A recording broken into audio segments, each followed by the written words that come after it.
Hi, Hillbilly Tanya again. I've had a lot of people asking me what my favorite products are for English paper piecing, so today I thought I would show you some of my favorites. We're going to start with the beginning of the process, work our way through it, and just show you what my favorite items are from beginning to end. Beginning, of course, we have to start with the fabric. And I like to starch my fabric very heavily. Doesn't matter which kind of starch you use. I've tried both. I grab both. Actually, probably prefer the cheap one because it's a little stiffer, I guess is the word. But it doesn't matter which starch you use. It's just important that you have a stiff piece of fabric. Because when you go to cut around a pattern, when you have a pattern on there, when it's not stiff, the fabric kind of moves with you.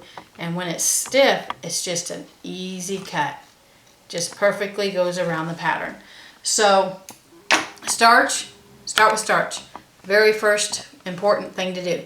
Next, basting. I think most of you that follow me know I'm a glue baster. But back when I did the normal thread basting that most people do with English paper piecing, I actually did not use this expensive thread. I used the cheapest, I think Coats & Clark, hand quilting thread I could find. Hand quilting thread is a thicker thread. It's better for basting. It's better for ripping out the threads. So if you're going to thread baste, just go with cheap hand quilting thread. Of course, you know I'm a glue based person. I do not like the cheap glue sticks. It can be used, but they're stickier for washing out. They're harder to wash out. The other types of glue pens on the market made specifically for sewing come out so easily. A simple spritz and it's gone. A spritz of water and it's gone. But even these that are manufactured by the same people, even though they have different names, have different glue. You'll notice when you buy refills that you can buy either pink or blue. You need to buy the pink refills. The blue refills are not as strong and not as sticky as the pink. And so I found when I do a basting, sometimes I'll baste 100 pieces at a time.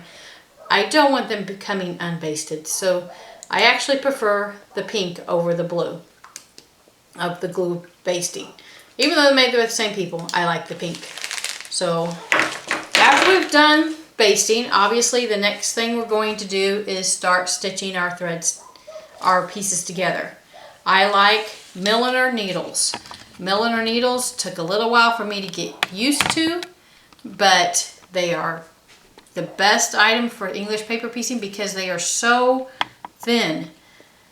That's why they took a while to get used to. But the thinness of the needle, you can see here how, if I can pick it back up again, how very thin the needle is. The thinness allows the needle to get in between the fabric and the paper very easily, picking up just fabric instead of paper when you're whip stitching.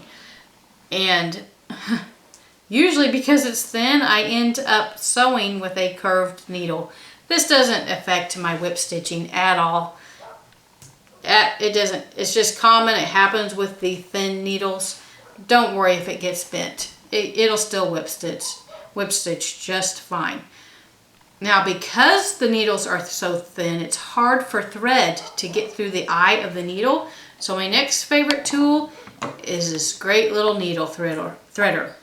All you do is you drop the needle down in through the needle spot. I can't talk today. You stick your thread, push the button, voila, it's threaded for you. So, needle threader, this little Clover brand desktop one, wonderful device. All right, next, let's talk about thread. Oh my goodness, all the different threads on the market. I've had people fight over different, not with me, but I've seen people nicely discuss, I guess you could say, about different types of thread and what one should use and one shouldn't use and what companies are good and what companies are not. I'm going to show you 4 different threads I've used personally and what I like and do not like about them. And then you can make your own decisions of what you want accordingly. Let's start with connecting threads. Connecting threads is a favorite amongst some of my friends because number one, it's inexpensive and it has a lot of colors. but I do not like it. It is too thick. It is 100% cotton, but it's a very thick thread. And even when I run it through the needle machine and I press this little button down, I can't tell you how many times I've actually broken the thread by just doing that. It's just too thick. I just don't like connecting threads for English paper piecing. So the next most common thread that I've seen used is Masterpiece. Masterpiece is a good thread. It's by Superior Threads. It's thin. It has a lot of colors. The price point is a good price point. It does have one negative in that it breaks very often. You can cut down on the amount of breakage by only using short pieces when you work. You don't want to cut a really long piece. That's way too long when you're doing English paper piecing. You need to keep your pieces short, and this will keep your threads from breaking so often. So Superior Thread Masterpiece is a good thread. It breaks, but it's a good thread. Cheapies, the Coates & Clark. I've had a lot of people say they use this, and a lot of people say never use this. I'm going to be honest with you. I love it. It's inexpensive. They have all these teeny tiny little spools, so they're great to carry along with you. It's thin, it's strong, but yes, it's not 100% cotton, and that's where the arguments come in. If you will not use 100% cotton, then this thread is not for you. Why do people not want to use 100% cotton? Well, the rumor is that over time, the polyester is too strong for the cotton fibers of your fabric. So this will rip out your cotton fibers of your fabric. So that's why a lot of people won't use polyester thread. So my favorite top choice of all, as a lot of people have said, is this Aurifil. And I hope I pronounced that right. I've never heard it said in person, but that's what I call it. This thread is, you know, I've heard a lot of people say, why that, why that, why is it so popular? Well, it's so popular because number one, it's 100% cotton. Number two, it is strong. It's a good strong thread. I have broken it a couple times if I had my piece too long. But it's thin. It goes through the eye of the needle. There's a lot of colors. Downside is it's a little more pricey. It's because it's Egyptian cotton. Egyptian cotton is a better cotton, so it's a better thread. And now they do have available the mini spools. So the price is a little better than it used to be.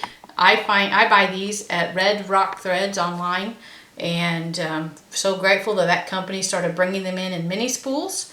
I don't actually carry the spools around all the time though. Sometimes I have the big ones in stock, obviously. So I purchased some of these bobbins, sewing machine bobbins, and I just wind them up of all my different colors, and I carry, maybe 20 bobbins of thread at a time of all different colors. So that's an easy way to carry your thread around with you so you're not lugging a big spool of thread around. All right, after we get done with thread, or with whip stitching, or well, with thread, I want to talk about Wonder Clips. Wonder Clips really are wonderful. My fabric shop on Facebook, my Facebook group, the ladies on there are what got me started using Wonder Clips because they use them for holding their garments together while they're sewing them. And oh my goodness, they're the best things ever for holding your paper pieces together. They just hold them together so perfectly. They're fast, and I just love them. And when I'm working, I can just clip them to my clothes in between. Just a great little thing to use. Wonder Clips. Make sure you get some because that's got to be one of the top favorite paper piecing items. All right, when I'm sewing, obviously you hurt your finger while you're sewing if you don't use a thimble. I have a little callus worked up on this finger here. I don't use any thimble at all. But there are times that sometimes I wish I did have one. One of the best thimbles on the market are the Ultra thimble.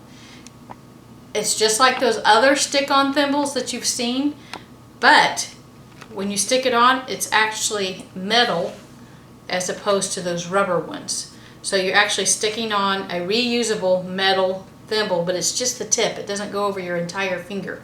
You just stick the tip right where you like to use your finger to sew. So that's a good product to use if your fingers aren't toughened up enough and have calluses and paper piecing hurts your fingers.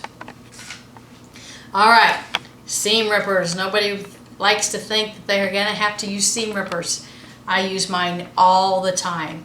And often it's not because it's a mistake in my sewing, but it's because I didn't like how two pieces of fabric looked together when I was paper piecing, and I thought, I don't like how that looks, so I rip it out and I try a different color.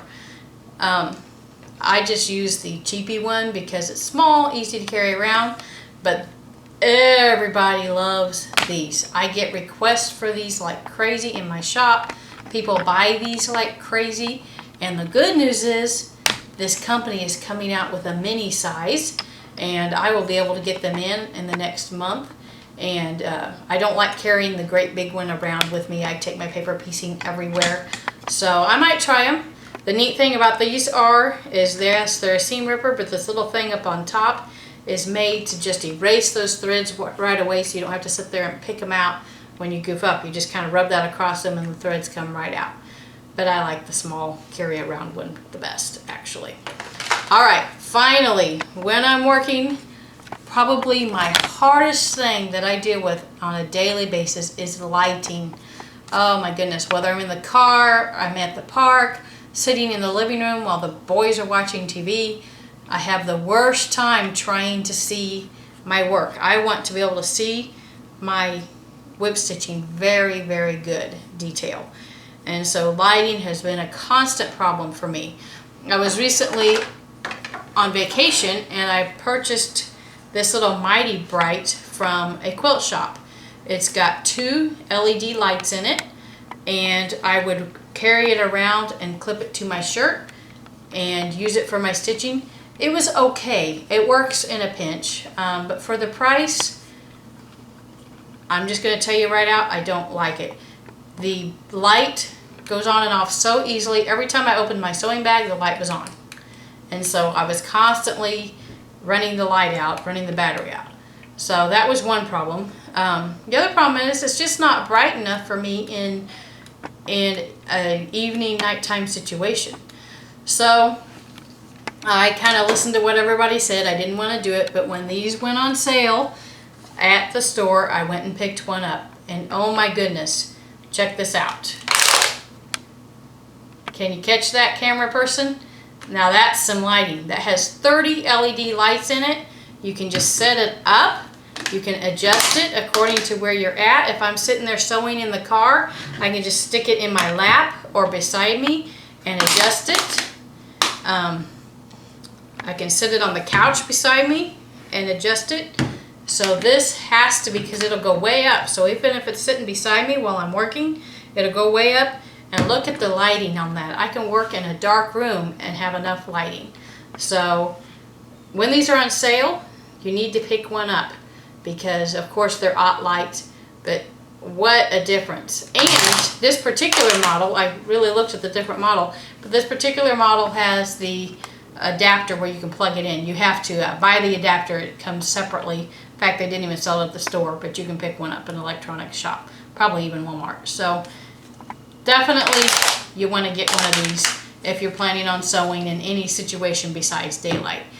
So there you have it. Those are some of my favorite products for paper piecing, the items that I use daily, some of the items I don't like, and I hope this helps you decide what items you want to use when you're doing your paper piecing. Thanks a lot, and I'll see you soon.